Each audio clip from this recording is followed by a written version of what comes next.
आइए आज आप सब सुनेंगे रवि प्रदोष व्रत की कथा।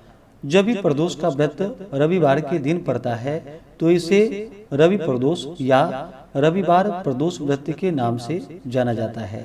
जब भी त्रयोदशी तिथि में प्रदोष काल का समय प्राप्त होता है उसी दिन प्रदोष व्रत को धारण किया जाता है। यह व्रत भगवान शिव जी को अति प्रिय होता है। प्रदोष काल का समय सूर्यास्त से 1 घंटे पहले और 1 घंटे बाद के बीच का जो समय होता है यह समय प्रदोष काल का होता है और इस दौरान भगवान का जो कि पूरे विधि विधान के साथ पूजन करना चाहिए, कथा श्रवण करनी चाहिए। इससे भगवान शिव जी की कृपा से व्यक्ति को 100 गाय दान करने का पुण्य फल प्राप्त होता है तथा रवि प्रदोष व्रत को धारण करने से आयु आरोग्यता की प्राप्ति होती है तथा भगवान शिव जी अपने भक्तों के सभी प्रकार के मनोरथ की सिद्धि करते हैं। इस दिन जो कि दिन रात्रि उपवास रहते हुए भगवान का सुबह और शाम के वक्त पूरे विधि विधान के साथ भगवान गणेश का पूजन करे, माता अंबिका का पूजन करे और फिर शिव परिवार का पूजन करना चाहिए, जैसे कि नंदी, श्रृंगी, भृंगी, कीर्तमुख, कुबेर, कार्तिकेय आदि का पूजन करे। इसके बाद फिर भगवान शिव और माता पार्वती का पूजन करना चाहिए और फिर इसके बाद प्रदोष व्रत का कथा श्रवण करनी चाहिए। शिव चालीसा, शिव स्तोत्र आदि का पाठ या श्रवण करना चाहिए। इससे भगवान शिव जी अपने भक्तों पर प्रसन्न हो करके अपने भक्तों के सभी प्रकार के दुख व कष्टों को दूर करते हैं तथा सुख और समृद्धि का आशीर्वाद प्रदान करते हैं। तो आइए सुनते हैं रवि प्रदोष व्रत की कथा। तो बोलिए प्रेम से भगवान भोलेनाथ की जय, माता पार्वती की जय। एक समय सभी प्राणियों के हितार्थ परम पवित्र भागीरथी के तट पर ऋषि समाज द्वारा विशाल गोष्ठी का आयोजन किया गया। विज्ञ महर्षियों की एकत्रित सभा में व्यास जी के परम शिष्य पुराणवेत्ता श्री सूत जी हरि कीर्तन करते हुए पधारे। सूत जी को देखकर शौनकादि 88,000 ऋषि मुनियों ने उन्हें दंडवत प्रणाम किया। महाज्ञानी सूत जी ने भक्ति भाव से ऋषियों को हृदय से लगाया तथा आशीर्वाद दिया। विद्वान ऋषिगण और सब शिष्य आसनों पर विराजमान हो गए। मुनिगण विनीत भाव से पूछने लगे कि हे परम दयालु, कली काल में भगवान शंकर जी की भक्ति किस आराधना द्वारा उपलब्ध होगी, हम लोगों को बतलाने की कृपा करें, क्योंकि कलयुग के सभी प्राणी पाप कर्म में रत होकर वेद शास्त्रों से विमुख रहेंगे। दीन जन अनेकों संकटों से त्रस्त रहेंगे। हे मुनि श्रेष्ठ, कलिकाल में सत्कर्म की ओर किसी की रुचि न होगी। जब पुण्य क्षीण हो जाएगा तो मनुष्य की बुद्धि असत कर्मों की ओर प्रेरित होगी, जिससे दुर्विचारी पुरुष वंश सहित समाप्त हो जाएंगे।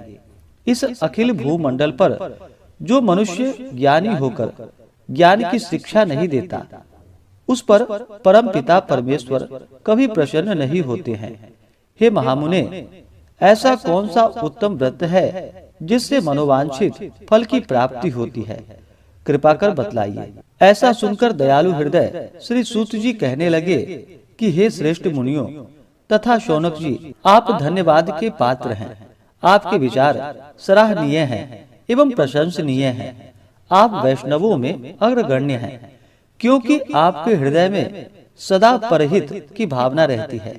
इसलिए हे शौनकादि ऋषि मुनियों, आप सुनिए, मैं उस व्रत को आपसे कहता हूँ जिसके करने से सभी पाप नष्ट हो जाते हैं। धन वृद्धि कारक, दुख विनाशक, सुख प्राप्त कराने वाला, संतान देने वाला, मनोवांछित फल प्राप्ति कराने वाला यह व्रत आपको सुनाता हूँ, जो किसी समय भगवान शंकर जी ने सती जी को सुनाया था और उनसे प्राप्त यह परम श्रेष्ठ उपदेश मेरे पूज्य गरुड़ जी ने मुझे सुनाया था, जिसे आपको समय पाकर शुभ वेला में मैं सुनाता हूँ। श्री सूत जी कहने लगे, आयु वृद्धि स्वास्थ्य लाभ हेतु रवि प्रदोष का व्रत करे।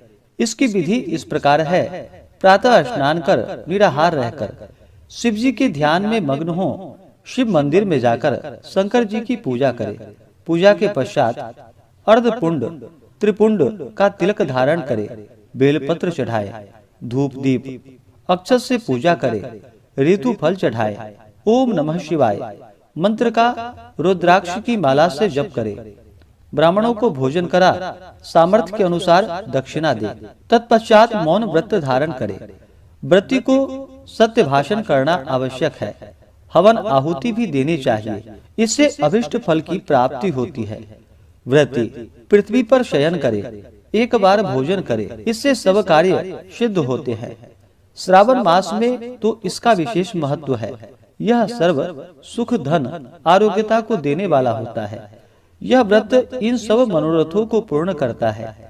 हे ऋषिवरों, यह प्रदोष व्रत जो मैंने आपको बताया, किसी समय भगवान शंकर जी ने सती जी को और वेद व्यास मुनि ने मुझको सुनाया था। शौनक आदि ऋषि बोले कि हे पूज्यवर महामते, आपने यह व्रत परम गोपनीय, मंगलप्रद, कष्ट निवारक बतलाया है। कृपा करके यह बतलाने का कष्ट करे कि यह व्रत किसने किया और उसे क्या फल प्राप्त हुआ।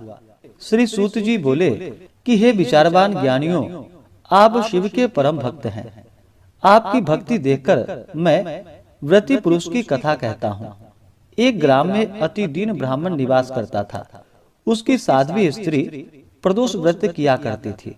उसके घर में उसका एक ही पुत्र रत्न था। एक समय की बात है कि वह पुत्र गंगा स्नान करने के लिए गया।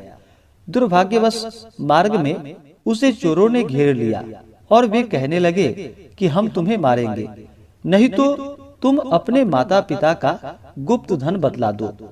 बालक दीन भाव से कहने लगा कि हे बंधुओं, हम अत्यंत दुखी दीन हैं, हमारे पास धन कहाँ से आएगा। चोर फिर कहने लगे कि तेरे पास इस पोटली में तूने क्या बांध कर रखा है। बालक ने निसंकोच उत्तर दिया कि मेरी माता ने मुझे रोटी बनाकर बांध कर दी है।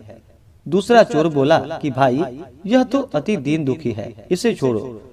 बालक इतनी बात सुनकर वहां से प्रस्थान किया और एक नगर में पहुंचा।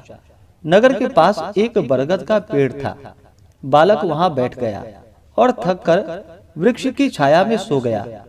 उस नगर के सिपाही चोरों की खोज कर रहे थे कि खोज करते करते उस बालक के पास आ गए।